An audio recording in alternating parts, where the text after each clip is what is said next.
In today's podcast, we'll be discussing the chief complaint of abdominal pain in the lower quadrant, particularly in the female patient. Lower abdominal pain in a woman is more complicated than abdominal pain in a man, mainly because girls just have more stuff down there. And unfortunately, the test that's great at looking at the uterus and the ovaries, ultrasound, is terrible at looking at everything else. And the CT scan, which is great for almost everything else, is pretty terrible for the ovaries and the uterus. Let's start out with a case that you're likely to see. Ms. Hernandez is a 26-year-old female presenting with right lower quadrant pain for the past 5 hours.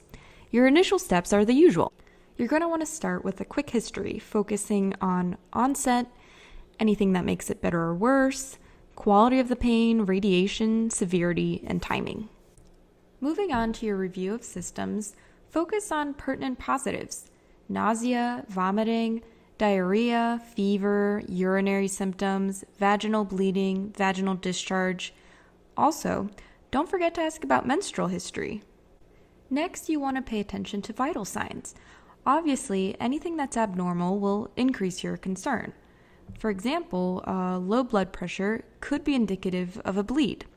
You'll also want to complete your physical exam, which includes the gynecological exam. Let's talk about your orders. First of all, treat the symptoms. Pain medications, nausea medications, consider peridium for urinary symptoms. In terms of your lab work, you'll want to consider getting a complete blood count, complete metabolic panel, lipase, urinalysis, and urine pregnancy test. If you already know that your patient is pregnant, then you'll want to order your beta HCG, ABO, and Rh negative. Now, your imaging is really going to depend on your exam and the symptoms. Depending on that, you might get no imaging, a ultrasound, CT, or both. Let's talk a little bit more about imaging. It's really going to depend on your suspicion, labs, and exam. For example, a sick-looking woman with sudden onset left lower quadrant abdominal pain, nausea, and vomiting needs urgent pelvic ultrasound to evaluate for torsion, while a woman with lower abdominal pain and positive pregnancy test may need to be evaluated for ectopic.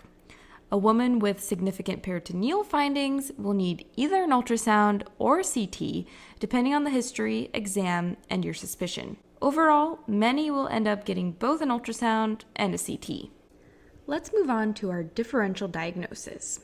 Things to consider include ovarian torsion, ruptured ectopic pregnancy, ruptured ovarian cyst, PID, appendicitis, diverticulitis, intestinal perforation, SBO, nephrolithiasis, UTI, pyelonephritis, and mesenteric ischemia and ruptured AAA.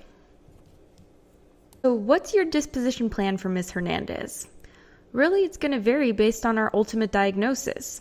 Often, you won't find a cause for abdominal pain, but you have to rule out the emergencies, control pain, and ensure a benign abdominal exam, as well as discharge home with follow-up and good return precautions. Your discharge plan might include admitting, surgery, or simply sending someone home. Thanks for watching. I hope you feel just a little bit more comfortable about evaluating lower abdominal pain in a female.